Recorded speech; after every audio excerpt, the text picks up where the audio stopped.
Everyone, very very good evening. CDP की special class में आप सभी लोगों का बहुत बहुत स्वागत है। आज की इस क्लास में सीडीपी के टॉप 30 क्वेश्चंस को हम लोग डिस्कस करने वाले हैं। फ्रेंड्स, इस वीडियो में मैंने जितने भी क्वेश्चंस लिए हैं सारे के सारे सिलेक्टेड क्वेश्चंस लिए हैं, प्रीवियस क्वेश्चंस लिए हैं जो हर वर्ष सीटेट एग्जाम में रिपीट होते हैं। तो 30 में से जितने भी प्रश्न आपके सही हो, लास्ट में आप लोग अपना रियल स्कोर जरूर बताना। तो चलिए स्टार्ट करते हैं। सबसे पहला प्रश्न आपकी स्क्रीन पे है, बच्चों का विकास निम्नलिखित में से कौन से सिद्धांत का अनुसरण करता है? एक रूपता, एक आयामी, रैखिकता या व्यक्तिगत विभिन्नताएं। पहले का जो भी राइट आंसर हो आप लोग कमेंट बॉक्स में जवाब देने का प्रयास करेंगे। बच्चों का विकास निम्नलिखित में से कौन से सिद्धांत का अनुसरण करता है? सभी को गुड इवनिंग। सभी लोग जवाब देने का प्रयास करेंगे। तो बच्चों का विकास निम्नलिखित में से कौन से सिद्धांत का अनुसरण करता है? व्यक्तिगत विभिन्नताएं। ठीक है, तो ऑप्शन चौथा आपका बिल्कुल करेक्ट हो जाएगा। चलिए अगला प्रश्न यहां पे देख सकते हैं। दूसरे प्रश्न का राइट आंसर क्या होगा? कथन तर्क वाला प्रश्न है। कथन ए है कि एक बच्चे के शारीरिक विकास की दिशा पूरी तरह से उसके जन्म के समय निश्चित हो जाती है।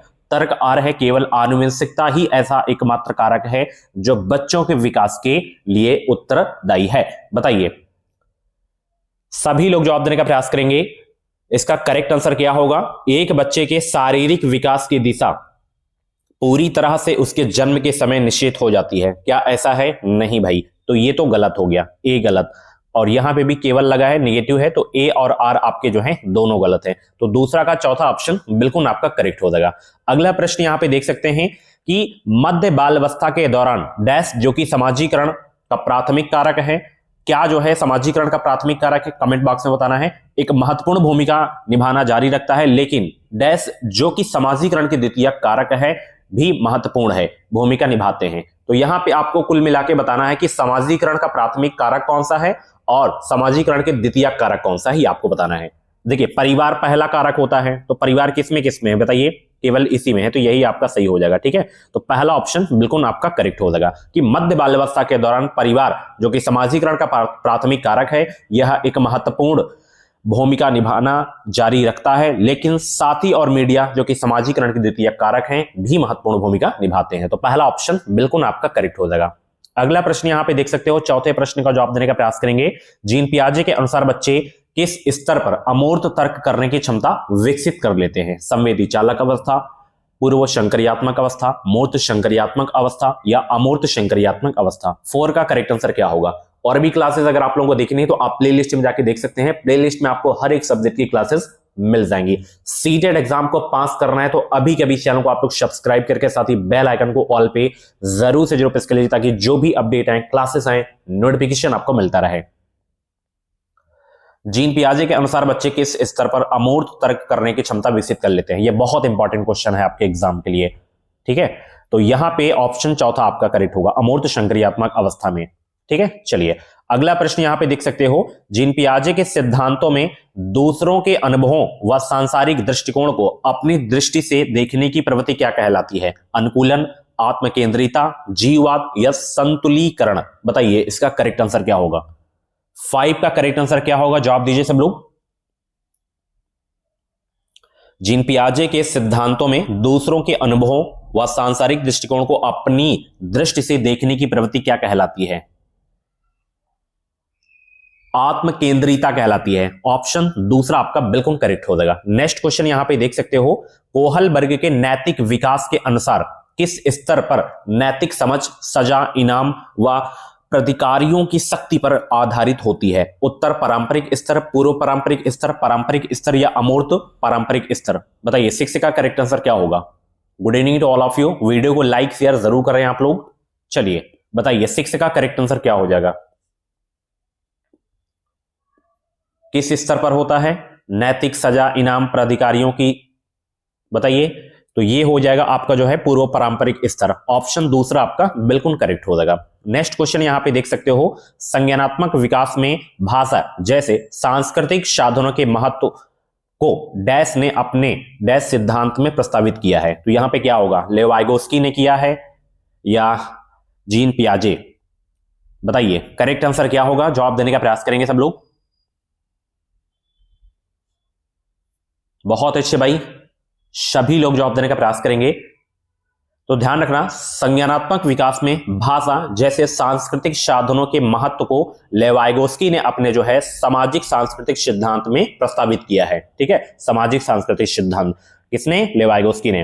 पहला ऑप्शन यहां पे बिल्कुल आपका करेक्ट हो जाएगा। चलिए नेक्स्ट क्वेश्चन यहां पे देख सकते हो, 8वें का जवाब देने का प्रयास करेंगे। लेवाइगोस्की ने प्रस्तावित किया कि बच्चे पुनरावृत्ति और स्मरण की प्रक्रियाओं के माध्यम से निष्क्रिय रूप से सीखते हैं, या संज्ञानात्मक विकास के 8 क्रमिक चरणों से गुजरते हैं, या कि विकास में बहुत सारी संभावनाएं हैं जिनमें वे चीजें शामिल हैं जो वे दूसरों के समर्थन से करने में सक्षम हैं, या जन्म के समय निश्चित बौद्धिक क्षमताओं के साथ पैदा होते हैं जिन्हें बदला नहीं जा सकता। बताइए, लेवाइगोस्की ने प्रस्तावित किया कि बच्चे क्या कर सकते हैं, क्या सीखते हैं, क्या सक्षम होते हैं? बताइए।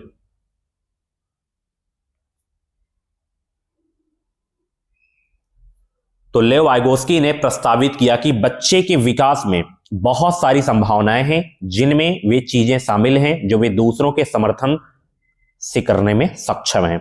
ऑप्शन तीसरा आपका बिल्कुल करेक्ट हो जाएगा। नेक्स्ट क्वेश्चन यहां पे देख सकते हो, 9 का जवाब देने का प्रयास करेंगे। एक प्रगतिशील कक्षा में शिक्षिका बच्चों की रुचि के अनुरूप करके सीखने की पद्धति का पालन करती है, या बारंबार अभ्यास व रटनत स्मरण की प्रक्रिया का पालन करती है, या सुनिश्चित करती है कि सभी अधिगम परीक्षाओं की तरफ केंद्रित हो, या सहयोग के बजाय प्रतिस्पर्धा को बढ़ावा देती है? बताइए। सभी लोग जवाब देने का प्रयास करेंगे। 9 का करेक्ट आंसर क्या हो जाएगा? बहुत अच्छे भाई, वीडियो की लाइक की संख्या बहुत ही कम है, फटाफट वीडियो को लाइक कर दीजिए आप सब लोग। तो एक प्रगतिशील कक्षा में शिक्षिका बच्चों की रुचि के अनुरूप करके सीखने की पद्धति का पालन करती है। तो पहला ऑप्शन बिल्कुल आपका करेक्ट हो जाएगा। नेक्स्ट क्वेश्चन यहां पे देख सकते हो, 10 का जवाब देने का प्रयास करेंगे कि खुद को समझने व अपने विचार, संवेग, भावनाओं, अभिप्रेरण को पहचानने के कौशल किस प्रकार की बुद्धि में शामिल हैं? संगीतमय बुद्धि, स्थानिक बुद्धि, अंतःवैयक्तिक बुद्धि, या सामाजिक बुद्धि? बहुत ही अच्छा प्रश्न है, 10 का जवाब देने का प्रयास करेंगे सब लोग। रिपीटेड क्वेश्चन है, कई बार सीटेट के एग्जाम में पूछा जा चुका है यह प्रश्न। तो यहां पे अंतःवैयक्तिक बुद्धि हो जाएगा। ऑप्शन तीसरा आपका बिल्कुल करेक्ट हो जाएगा। और अभी तक आप हमारे ऐप को डाउनलोड नहीं किए हैं तो वीडियो के डिस्क्रिप्शन बॉक्स में ऐप की लिंक है, आप डाउनलोड कर लीजिए, वहां पे रामबाण टेस्ट सीरीज अपलोड होने वाली है। चलिए, लेवाइगोस्की के अनुसार यहाँ पे भाषा व संज्ञानात्मक विकास का आपस में कोई संबंध नहीं है, या भाषा व संज्ञानात्मक प्रक्रियाओं का विकास एक दूसरे से स्वतंत्र होता है, या भाषा उन साझे अनुभवों को सुशासित करती है जो संज्ञानात्मक प्रक्रियाओं के लिए आवश्यक है, या भाषा का विकास संज्ञानात्मक विकास के पश्चात होता है? बताइए इसका करेक्ट आंसर क्या हो जाएगा? बहुत अच्छे भाई, सभी लोग जवाब दीजिए, इसका करेक्ट आंसर क्या होगा? 11 का जवाब देने का प्रयास करेंगे सब लोग। लेवाइगोस्की के अनुसार भाषा उन साझे अनुभवों को सुशासित करती है जो संज्ञानात्मक प्रक्रियाओं के लिए आवश्यक है। तो यहां पे तीसरा ऑप्शन बिल्कुल आपका करेक्ट हो जाएगा। नेक्स्ट क्वेश्चन यहां पे देख सकते हो, अधिगम के आकलन करने में निम्नलिखित में से क्या शामिल है? बताइए सब लोग, 12 का जवाब दीजिए। अधिगम के आकलन करने में निम्नलिखित में से क्या शामिल है? विद्यार्थियों को समान क्षमता वाले समूह में वर्गीकृत करना और नामीकरण करना, या विद्यार्थियों के चिंतन प्रक्रियाओं को समझना, या बच्चों की सीखने की तैयारी के स्तर का पता लगाना? बताइए सभी लोग, करेक्ट आंसर क्या हो जाएगा?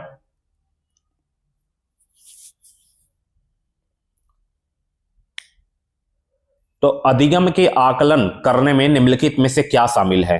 विद्यार्थियों के चिंतन प्रक्रियाओं को समझना और बच्चों के सीखने की तैयारी के स्तर का पता लगाना। ठीक है, तो दूसरा तीसरा यहां पे दूसरा ऑप्शन आपका बिल्कुल करेक्ट हो जाएगा। ठीक है, चलिए बहुत अच्छे। अगला प्रश्न यहां पे देख सकते हो, बहुत ही अच्छा प्रश्न है, 13 का जवाब देने का प्रयास करेंगे यहां पे कि यह कथन कि लड़के बुद्धिमान होते हैं जबकि लड़कियां आज्ञाकारी होते हैं किसका उदाहरण है? जेंडर क्षमता, जेंडर रूढ़िवादिता, जेंडर समानता, जेंडर भूमिका में लचीलापन?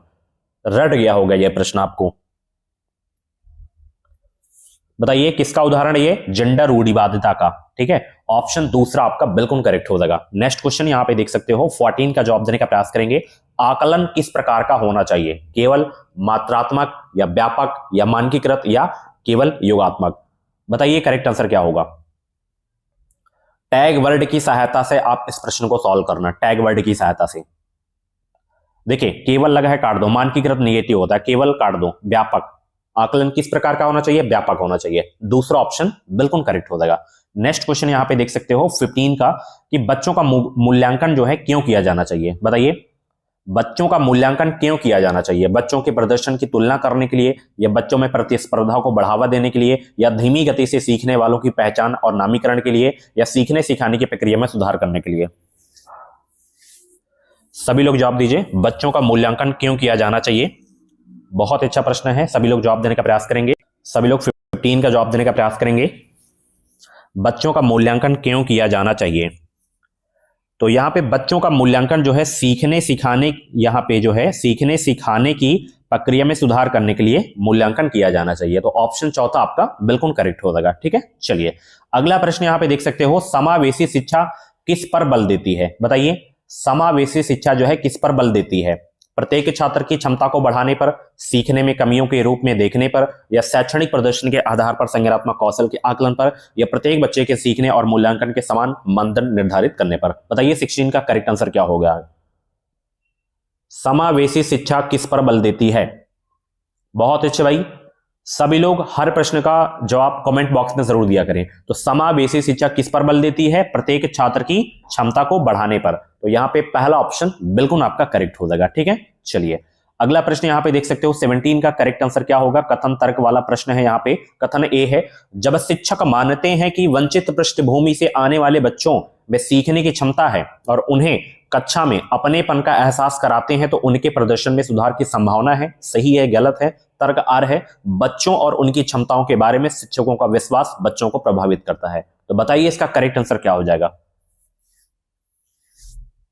बहुत अच्छे भाई, गुड इवनिंग सभी को, गुड इवनिंग। तो दोनों आपके सही हैं, कथन तर्क, और एक दूसरे की यहां पे सही व्याख्या भी कर रहे हैं। ठीक है, ए और आर दोनों सही हैं, ए की आर सही व्याख्या करता है यहां पे। ठीक है, चलिए नेक्स्ट क्वेश्चन यहां पे देख सकते हो 18 का। यहां पे डैश से सामग्री की प्रस्तुति को सुगम बनाती है, कई तरीके से सभी बच्चों के अधिगम को सुगम बनाती है, या कई तरीके से केवल विशेष बच्चों के अधिगम को सुगम बनाती है, या एक समान तरीके से सभी बच्चों के अधिगम को सुगम बनाती है, या एक समान तरीके से केवल विशेष बच्चों के अधिगम को सुगम बनाती है? बताइए इसका करेक्ट आंसर क्या होगा?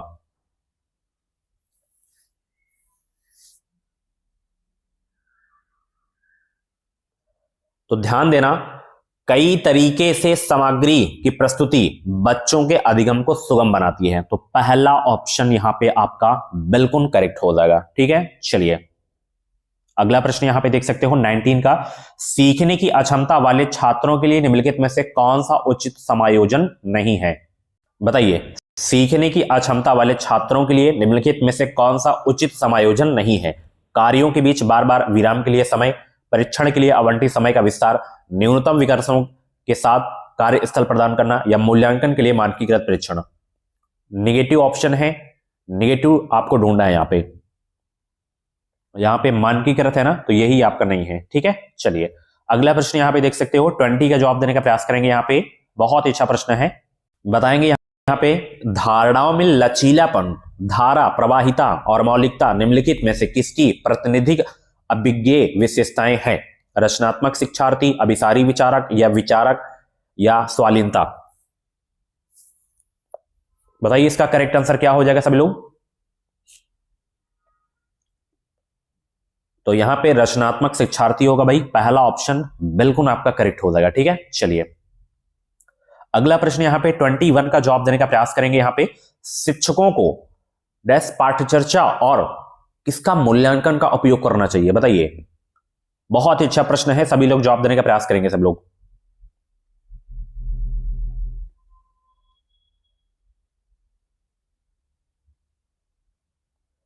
क्या एक समान पाठ्य चर्चा आपको लागू करना है? नहीं, यहां पे ये है तो भाई काट दो तुरंत। गैर संदर्भित योगात्मक भी आपका निगेटिव। तो लचीला पाठ्य चर्चा चाहिए शिक्षकों को, और रचनात्मक मूल्यांकन का उपयोग करना चाहिए। तो 21 का यहां पे तीसरा ऑप्शन बिल्कुल आपका करेक्ट हो जाएगा। ठीक है, चलिए यहां पे 22 का जवाब देंगे, एक शिक्षक को छात्रों को प्रभावी समस्या समाधानकर्ता बनने में सक्षम किस प्रकार बनाना चाहिए? भय उत्पन्न करके, तनाव को प्रेरित करके, या निष्क्रिय संस्मरण रणनीतियों के उपयोग को प्रोत्साहित करके, या समान सोच के उपयोग को प्रोत्साहित करके? बहुत अच्छा प्रश्न है, सभी लोग जवाब देने का प्रयास करेंगे। टैग वर्ड की सहायता से आपको सॉल्व कर रहे हैं इस प्रश्न को। देखिए यहां पे निष्क्रिय दिखा, काट दो। तनाव नहीं, भय उत्पन्न नहीं भाई, समान सोच के उपयोग को प्रोत्साहित करके सक्षम बनाना है। तो यहां पे चौथा ऑप्शन बिल्कुल आपका करेक्ट हो जाएगा। ठीक है, चलिए अगला प्रश्न यहां पे 23 का जवाब देने का प्रयास करेंगे। मध्य विद्यालय के छात्रों में ज्ञान निर्माण और अर्थ बनाने की प्रक्रिया को जो है सुगम बनाने के लिए किसका प्रयोग करना चाहिए? सक्रिय अन्वेषण, सामाजिक संपर्क, प्रयोग, व्यवहार का अनुबंध। बताइए यहां पे करेक्ट आंसर इसका क्या हो जाएगा? बहुत इंपॉर्टेंट क्वेश्चन आपके एग्जाम के लिए। मध्य विद्यालय के छात्रों में ज्ञान निर्माण और अर्थ बनाने की प्रक्रिया को सुगम बनाने के लिए किसका प्रयोग करना चाहिए? सक्रिय अन्वेषण का करना चाहिए, बिल्कुल करना चाहिए। सामाजिक संपर्क का बिल्कुल, प्रयोग करना चाहिए, बिल्कुल। तो पहला, दूसरा, तीसरा आपका केवल यहां पे सही होगा, तीसरा ऑप्शन। ठीक है, चलिए नेक्स्ट क्वेश्चन यहां पे देख सकते हो भाई 24 कि निम्नलिखित में से कौन सी रणनीति छात्रों की अवधारणात्मक समझ को बढ़ावा नहीं देगी? बताइए सब लोग 24 का करेक्ट आंसर क्या होगा कि निम्नलिखित में से कौन सी रणनीति छात्रों की अवधारणात्मक समझ को बढ़ावा नहीं देगी? छात्रों को बैकबोर्ड से ज्यों के त्यों उत्तर कॉपी करने के लिए कहना, या जो है विद्यार्थियों से किसी सहकर्मी को अवधारणाएं समझाने के लिए कहना, या विद्यार्थियों से उदाहरणों और गैर उदाहरणों के बारे में सोचने के लिए कहना, या छात्रों को पिछली अवधारणाओं के साथ संबंध बनाने के लिए कहना। निम्नलिखित में से कौन सी रणनीति छात्रों की अवधारणात्मक समझ को बढ़ावा नहीं देगी? ये वाला कि छात्रों को ब्लैक बोर्ड से ज्यों के त्यों उत्तर कॉपी करने के लिए कहना। ठीक है, ये बढ़ावा नहीं देगी अवधारणात्मक समझ को। पहला ऑप्शन यहाँ पे बिल्कुल आपका करेक्ट हो जाएगा। ठीक है, चलिए बहुत अच्छे भाई 25 का यहाँ पे जवाब देने का प्रयास करेंगे। यहाँ पे बहुत ही अच्छा प्रश्न है कि मध्य विद्यालय के शिक्षकों को शिक्षण अधिगम प्रक्रिया के दौरान छात्रों की वैकल्पिक भ्रांतियों से कैसे निपटना चाहिए? उन्हें अनदेखा करके, उन्हें सजा देकर, उन्हें इनाम देकर, उन्हें संबोधित करके। बहुत ही अच्छा प्रश्न है, आप जवाब भी आपका आ गया होगा।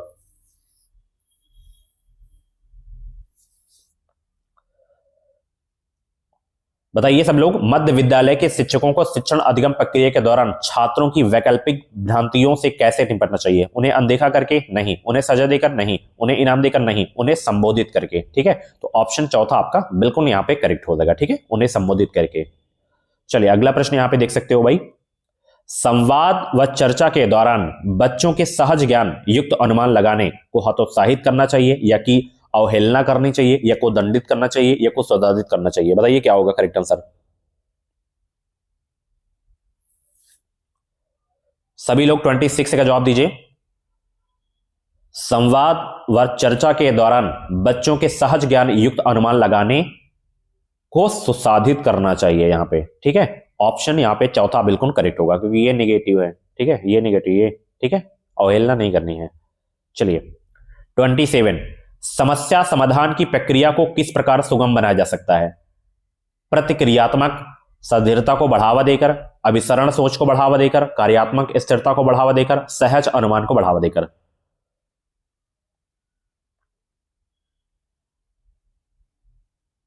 बताएंगे सब लोग, समस्या समाधान की प्रक्रिया को किस प्रकार सुगम बनाया जा सकता है? सहज अनुमान को जो है बढ़ावा देकर। तो यहां पे ऑप्शन जो आपका करेक्ट होगा चौथा वाला बिल्कुल करेक्ट हो जाएगा। ठीक है, चलिए अगला प्रश्न यहां पे, मध्य विद्यालय की कक्षा में छात्रों के बीच प्रतिस्पर्धा को प्रोत्साहित किया जाना चाहिए, क्योंकि विजेता और हारे हुए बच्चों के नामीकरण उन्हें रचनात्मक रूप से सीखने के लिए प्रेरित करते हैं, या नजरअंदाज किया जाना चाहिए और छात्रों को यह तय करने के लिए छोड़ दिया जाना चाहिए कि वे प्रतिस्पर्धा करना चाहते हैं, या प्रोत्साहित किया जाना चाहिए क्योंकि यह जो है छात्रों को प्रतिस्पर्धी बाजार आधारित अर्थव्यवस्थाओं में शामिल होने के लिए तैयार करता है, यह प्रोत्साहित किया जाना चाहिए क्योंकि यह छात्रों के तनाव और चिंता को बढ़ाता है, जिससे उनके संज्ञानात्मक विकास में बाधा आती है। बहुत ही अच्छा प्रश्न है। बताएंगे सब लोग 28 का करेक्ट आंसर क्या होगा?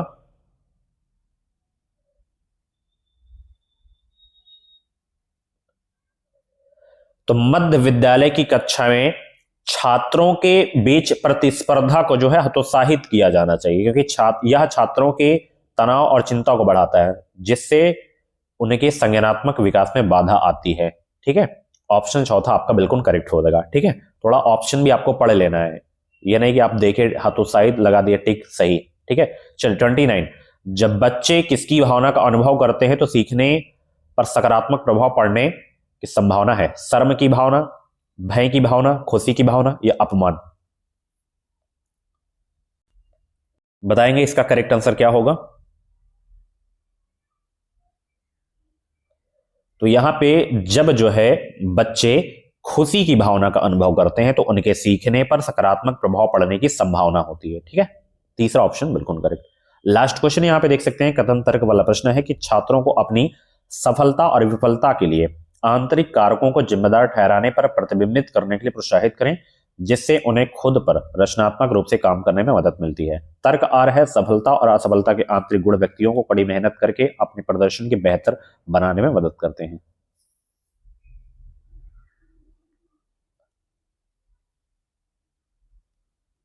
तो यहां पे ए और आर दोनों सही हैं, ए की आर सही व्याख्या भी यहां पे करता है। ठीक है, तो ये थे आपके जो है सीडीपी के टॉप 30 क्वेश्चन। इन 30 क्वेश्चंस में से जितने भी क्वेश्चंस आपके करेक्ट हुए हो कमेंट बॉक्स में रियल स्कोर आप लोग जरूर बताना।